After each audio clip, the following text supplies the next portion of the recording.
Get it out of here. I said the best man for a reason. What the best man? I'm saying don't eat it. You don't eat it. Wow. All right, tell me when to start. Ready? Start? Okay. All right. Sherry Casks. First of all, before we get into the sherry thing, but scotch in general usually doesn't have a hechsher. So forget sherry, just a regular scotch doesn't need a hechsher.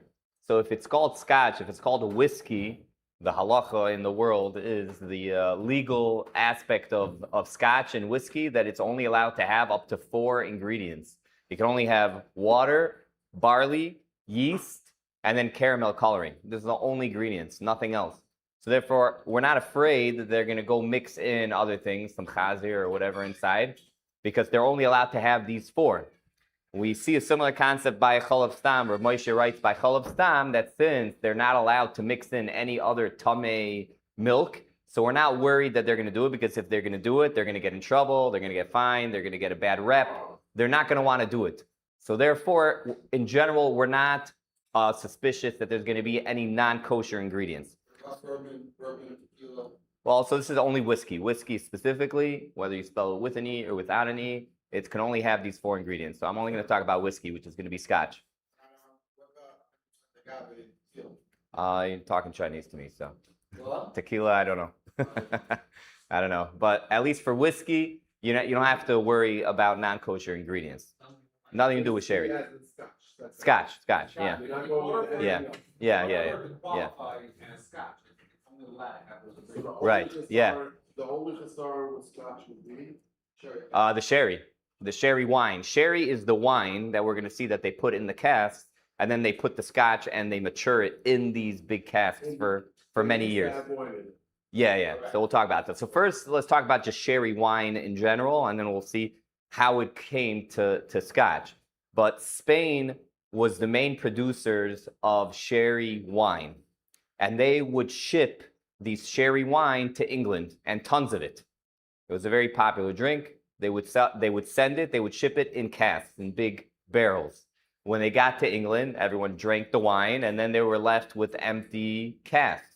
So who picked up the sherry casks? The Scotch producers, because they were very cheap, because there was a surplus of these barrels. So it was cheap. They did it. Scotch was great, very good. This was a very, very long time ago. They didn't want it for the taste. No, they didn't, at that point, they didn't know anything about taste. They just knew money, and money was cheap. We're going to get the cheapest barrels out there, was which sherry cask was the cheapest. In the 1970s, Spain started shipping bottled sherry wine. So they didn't need casks anymore, so they would ship it in bottles already. So at that point in England, there was a shortage of sherry casks, but again, they didn't care so much. They just care about what was the cheapest barrel. So what was the cheapest barrel after sherry was the bourbon casks, because legally, bourbon has to be in new casks. They can't use used casks. It has to be new every single time they make bourbon. It has to be a new barrel. So what do they do with their old barrel? They're not going to use it again for bourbon. They're not allowed to. So therefore, they would sell it. And again, there was a lot of it. So the Scotch producers picked up the bourbon casks. That was in the 1970s. In the 1990s, Chacham drinkers, the Bikiim, like the professional connoisseurs of Scotch, realized that this Scotch does not taste the same as it did 20 years ago in the 1970s. And somehow, they did the math, and it said it has to be that it's because of the sherry casks. So now the Scotch producers wanted to get sherry casks. There still were sherry casks out there. There were other producers, but it was much more expensive. It was about 10 times the amount of a bourbon cask. But there was a demand for it. So what did they do? There's really only 3 options. Some people just paid 10 times more because that's what they had to do, and they just kind of put it on the consumer, and the consumer had to pay more for it. So that was one option. That was, we'll call it the lazy way, but that's one option. The other option was what's called a sherry finish. This is important because a lot of Scotch bottles will say sherry on it, but it'll be a sherry finish. Now, in truth, it's not going to make so much of a difference. We'll see. It'll be just as bad as a regular one. But a sherry finish means that they would mature it in a bourbon cask for 6 years, let's say, and then they would finish it off in a sherry cask for 6 months up to 2 years. And then they would have the sherry casks available now more often to use it for their other scotch. So that's called a sherry finish. That was the other option. That was the second option. The third option is mamish a genius. It's mamish like the Jewish Macallan of what you need to do. And someone told me a very unbelievable case. A guy in Lakewood, he was going to law school in Manhattan. And he didn't have money, let alone to pay for law school. He had no money to drive. He had a car, but he had to pay for gas and for tolls and for parking every single day. And it was very expensive. So what he did was that he became a bus driver. He got a bus license. He became a bus driver, and he drove the bus from Lakewood to Manhattan every single morning, early in the morning, with a Minyan on the bus, and they pull over for Shmoneh Esrei and Kriyas Torah. So he chapped a Minyan. He got a free ride to Manhattan, and he got free parking. And he got paid for it. Genius. So basically, what these guys, the Scotch producers that wanted sherry casks, what did they do? They made their own barrels. They produced their own empty barrels, and they leased it to sherry producers. And therefore, the sherry producers put it in their casks for many years. And then when they were finished with it, they had to return it. The lease is finished. You have to return it back to the company, right? So they would get these free sherry casks, not just free, but they would actually getting paid for getting sherry casks. So that is genius.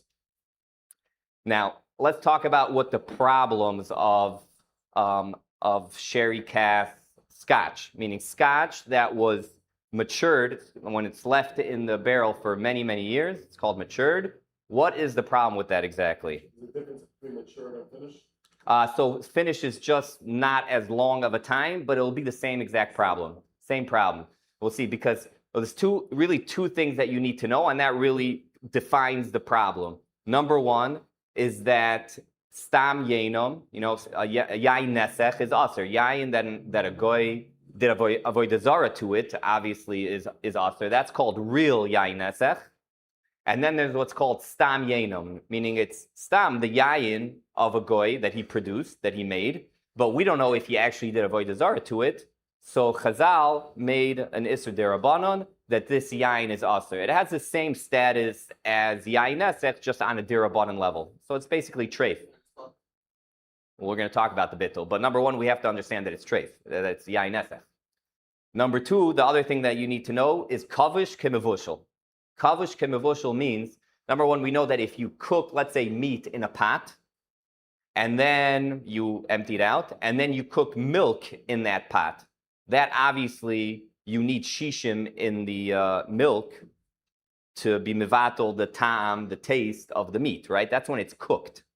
But cooking is not the only way that blias comes out.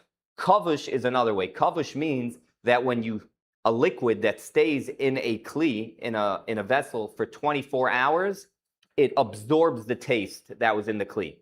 So number one, a kli that has, let's say, meat, liquid meat, for 24 hours, no cooking, for 24 hours, then that blias goes into the pot as if it was cooked. Kavush kemevushal. Kavush is like it was cooked. So it's like it was cooked inside. And then afterwards, you would put milk for 24 hours. Now that milk 24 hours, now will suck up that taste that was in the kli. That's called kavush kemevushal. These are our two problems that we're going to have to take care of. So these sherry casks obviously were there for more than 24 hours, right? They put sherry wine in these casks for years, right? And then they emptied it. And then they pour in scotch. And this scotch is in there for more than 24 hours. It was there for up to 8 years. So you definitely have kavush kemevushal over here. So you have the yain going into the barrel. And then you have the scotch pulling out the taste of the yain. This is our problem. Just remember, this is the subject. And all the heterim that we're going to talk about is to get rid of this problem of kavush kemevushal by stam yenom. So how do we take care of it? So number one is like this. By the way, anyone know what I put on the title? The Macallan 1926.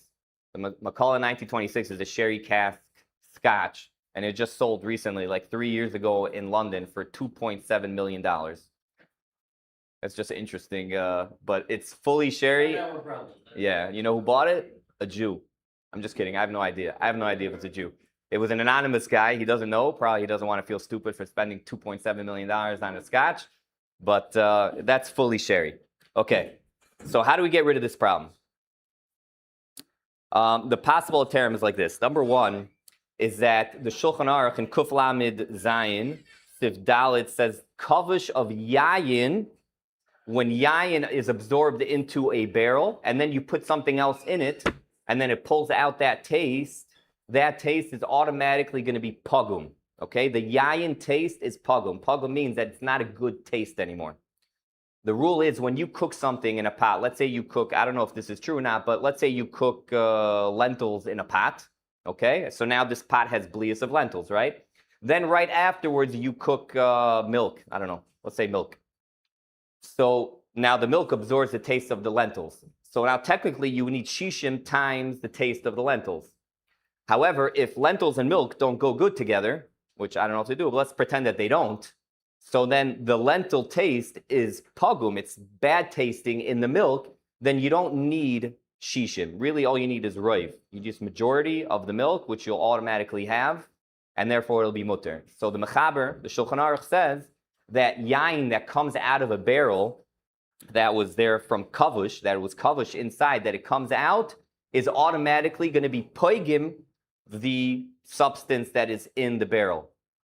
So in truth, if you would put yayin, let's say there was kavush yayin in the barrel, and then you would put other yayin in the barrel, so that's not going to be poigim. There you're going to need shishim. But any other mashkin besides for yayin, it's automatically poigim. And therefore you don't need to be mevatel it. Really you just need roiv, but you'll always have it. So you don't need to be mevatel it. So if we would stop here, it would be very simple that now I put yayin in the sherry yayin has blias in the cask, right?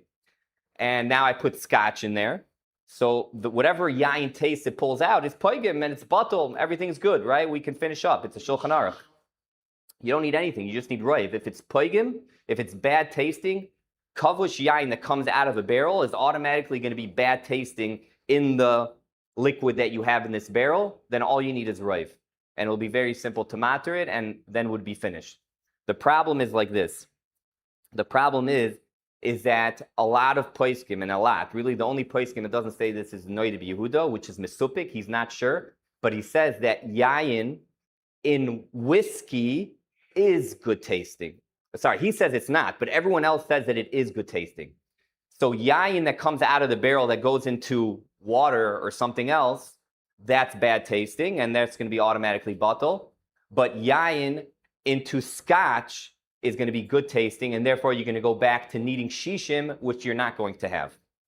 Most poskim say that it's good tasting. If I would ask you, is it good tasting? What do you think?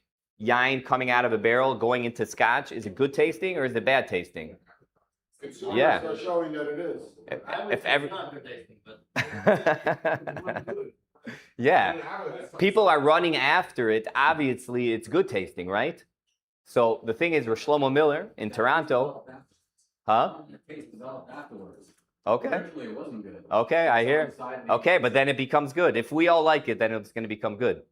So Shlomo Miller goes with this heter, and he says that it's bad tasting. The question is, what do you do with the fact that everyone's running after it? So there's a couple eitzes of how does that work, even though people are running after it. So number one, huh? Right, good, yeah. Makes it better. Good. So that's one of the things. One of the things is that really yayin in scotch, in whiskey, is not good. It's pagum. However, when it's in the wood, in the oak, yayin, and oak taste make a new taste that is good for scotch. Not that the wine taste is good. The wine taste is bad. But when you mix it in with wood taste, now it becomes good, but it's not called yayin. It's now wood wine. It's not called wine. It's wood. It's the wood taste is really what you're looking for. Some people say also people run after it because of the coloring. It's natural coloring. But Shlomo Miller has a different different connection, very interesting, is that he says what you're tasting is not the taste of wine, it's the fragrance of wine. I don't know what that means, but somehow the smell and the fragrance, which is not, we'll say, it's not mamushas of yain, it's not actual substance, it's fragrance. So you're tasting the fragrance. That's what he says. He's probably more of a bucky in wine. I don't know.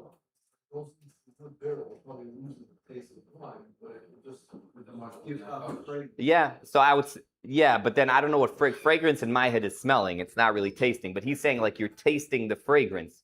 I don't know what that means, but he paskins like that. Lamaisa, this is his main heter. He has other tzirufim, but this is his main heter, and he paskins like this. So in Toronto, they have no problem drinking. I don't know everybody, but he has, there is what to be soy mechan, and he goes with it. So if we would stop over here, so again, you go with Shlomo Miller, you can drink all sherry cask scotches because it's pogum taste, and therefore you don't need shishim or shisha. You just need roiv, which will automatically have.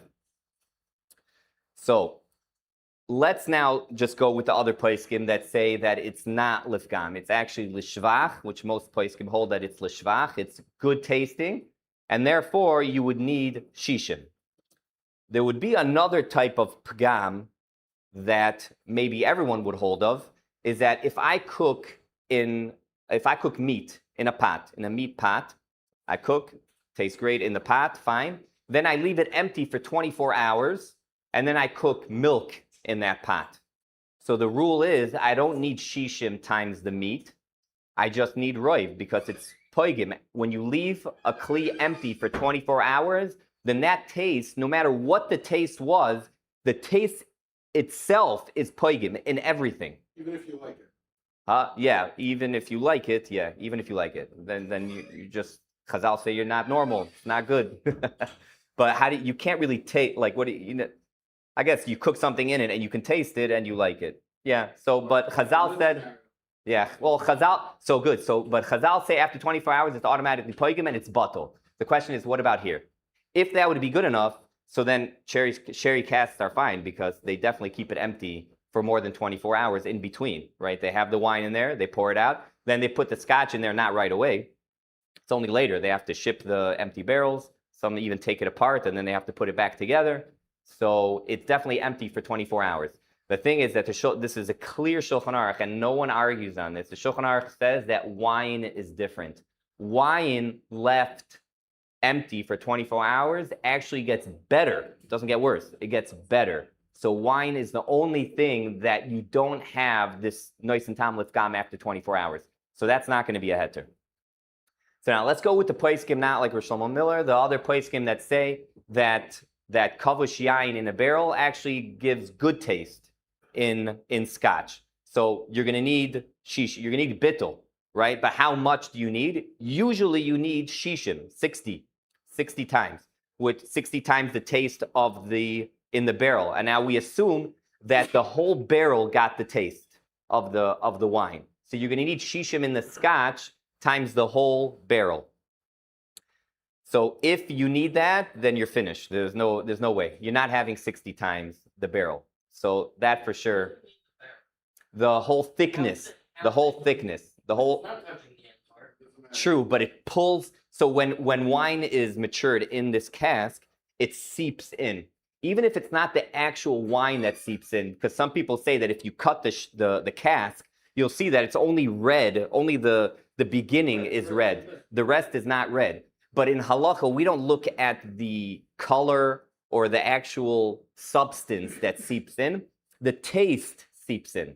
So the taste doesn't have color. So it seeped in, but you didn't see it. You don't see it because it doesn't have color. Well, we have to do the whole thing. Yeah, so we have to suspect at least that it went through the whole thing. That's definitely the halacha in general. So if you need 60 times the whole barrel, you're definitely not going to have. The question is that, not the question, but the solution, the Mechaber says that by yayin is different. This is clear. By yayin, all you need is not 6D, you need a 6, 1/6, which is 16%. Now, so if we would just go with the Shulchan Aruch, you need just a 6, so that could possibly be okay. The problem is that the Ramah has a stira. In 2 places, he says all you need is a sixth. And in 1 place, he says you need 60. You need shishim. So what do you do with that? So this is the machlekes Shach and Taz. The Shach holds that the only time a sixth, 1/6 helps is only when it's mixed with water. Wine and water, then you need a sixth. But if it's mixed with anything else, you need shishim. This is the Shach Shita, and a lot of people go with it. The Taz argues, and he says, no, that the Ramah that says that you need shishim, Slav Dafka. It doesn't mean he's just quoting someone that holds 60. But we really hold like the Mechaber who says that all you need is a sixth.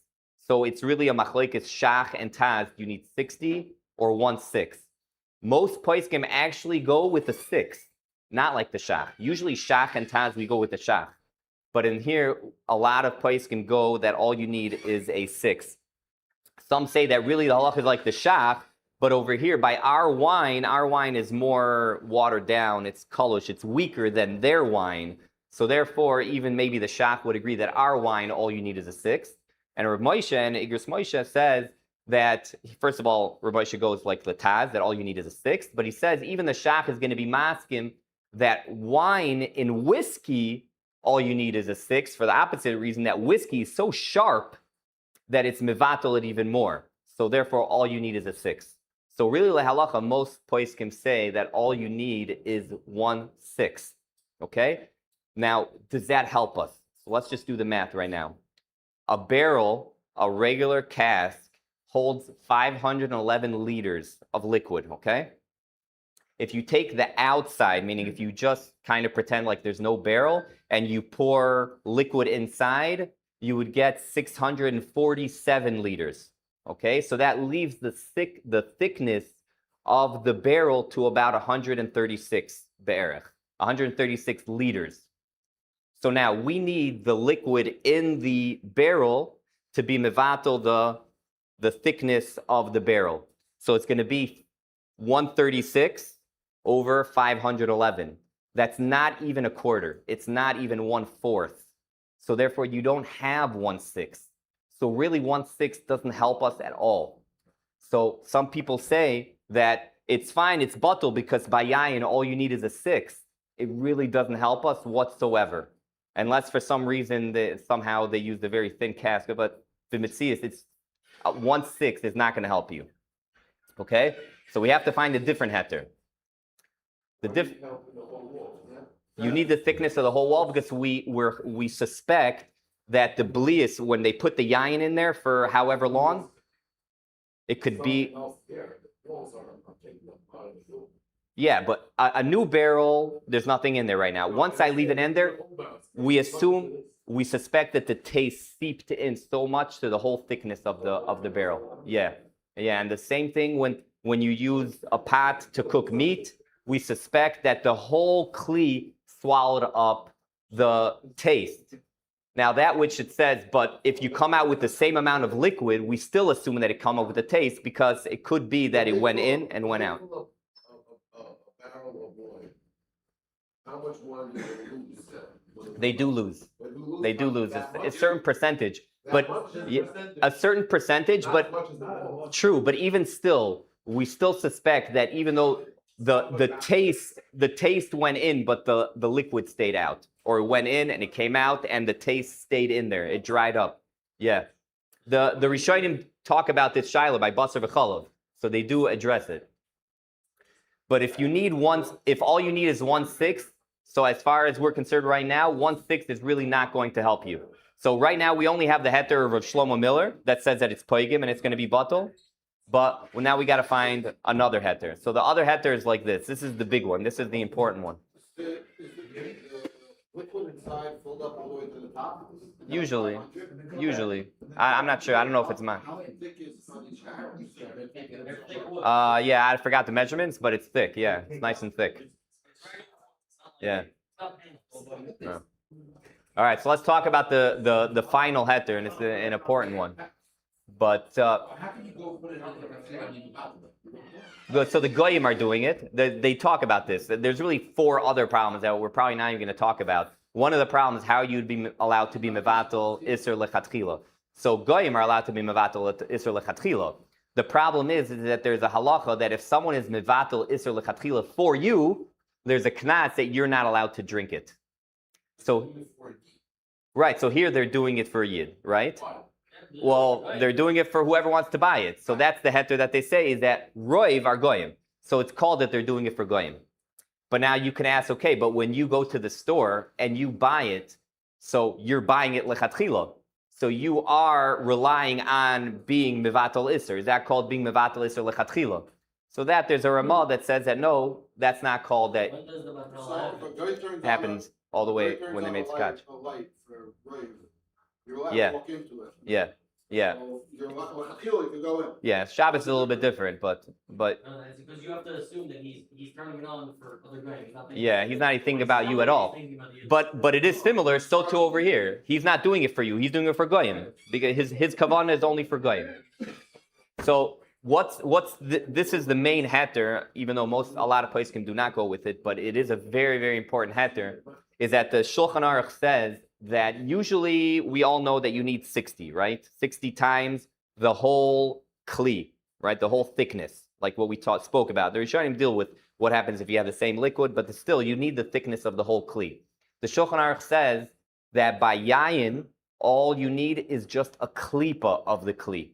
By kavush yayin, all you need is a small, thin fingernail, we'll call it. A fingernail thickness of the inside of the kli. So if that's true, so you definitely have a sixth for sure. And the truth is you'll even have shishim. So again, in our world of saying is it mutter or not, a sixth really does not play a role either way, because if you need the whole thickness of the kli, then you're not even going to have a sixth. And if you hold that you just need a klipa, then you even have shishim. So a sixth doesn't help us either way. But so what's the halacha? The Shulchan Aruch says that all you need is a klipa, so we should be good. The problem is that this is again a machlekes shach and taz, and the shach argues, and he actually says that which the mechaber says that all you need is a klipa, it's only when it's a suffix if it was kavish for 24 hours. But if you know for sure that it was kavish for 24 hours, then even the mechaber holds that you need the thickness of the whole kli. That's the shach's mahalach, and he says always you need the thickness of the kli. The Taz says no. And not only by yain nesech, by everywhere, even by iser, any kavush, all you need is to be mevatel a klipa. So this is the machlekes shach and taz. And again, usually when it's the machlekes shach and taz, we go with the shach. And in this case, it's going to be lahachmer.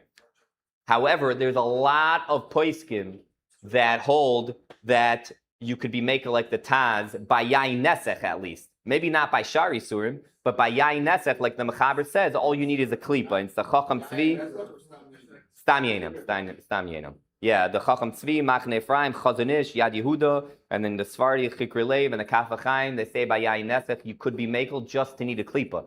So I just listed you big guns that say that all you need is a klipa. So it really is a big heter. The thing is, Rav Moshe and Igros Moshe said that a Baal Nefesh should be Machmir. Now, when Rav Moshe says that a Baal Nefesh should be Machmir, sometimes holds more weight than saying something is Aser. So a lot of people are machmir, but we gave you two big kulas, Rav Shlomo Miller's heter that it's poigim, then automatically it's mutter, and then this heter that all you need is a klipa, then regardless whether you need shishim or just a sixth, then it's going to be mutter. How much time we have? 4 minutes. Okay, fine. So we could talk about, this is one problem that I'm still looking into, but the Shulchan Aruch says that when it's darko bekach, if it's the normal way to make this drink, to mix yayin into this drink, then even elef is not going to be batal. Now, once that's said, that's very hard because here, this is the way they make it. This is the way they make sherry cask. I mean, scotch in sherry cask. They specifically want it like that. It's not like avida l'tayma. It's darko bekach, specifically a halacha by stam yenom that the mechaber answers. So Rav Moshe talks about it. And he says that the Ramah argues, and he brings down a Ramah somewhere else, that he proves that the Ramah argues. So the problem is, I mean, not a problem, but for Ashkenazim, it's going to be very good. But for Sephardim, it's going to be much more problematic. That would be a problem according to the second. According to the first one, there wouldn't be a problem. By poigim, meaning if it's pgam, So then, Again, you could still say probably, the same thing. but I don't want to say for sure. Yeah, you could still say the same as far as it's not possible. That's what he's saying. Yeah. That's correct, but as far as those no. Yeah, there are the Minchas Yitzchak has like a heter called Zevazeh Goyim that maybe that will help for Sephardim, but as a Sephardi, I'm kind of stuck, so I'm not going to be drinking with you guys yet. But huh? Maybe, but I'm not sure. Darko Bekach might be not helpful for Sephardim. Okay, good. Wow. Yeah. Very clear.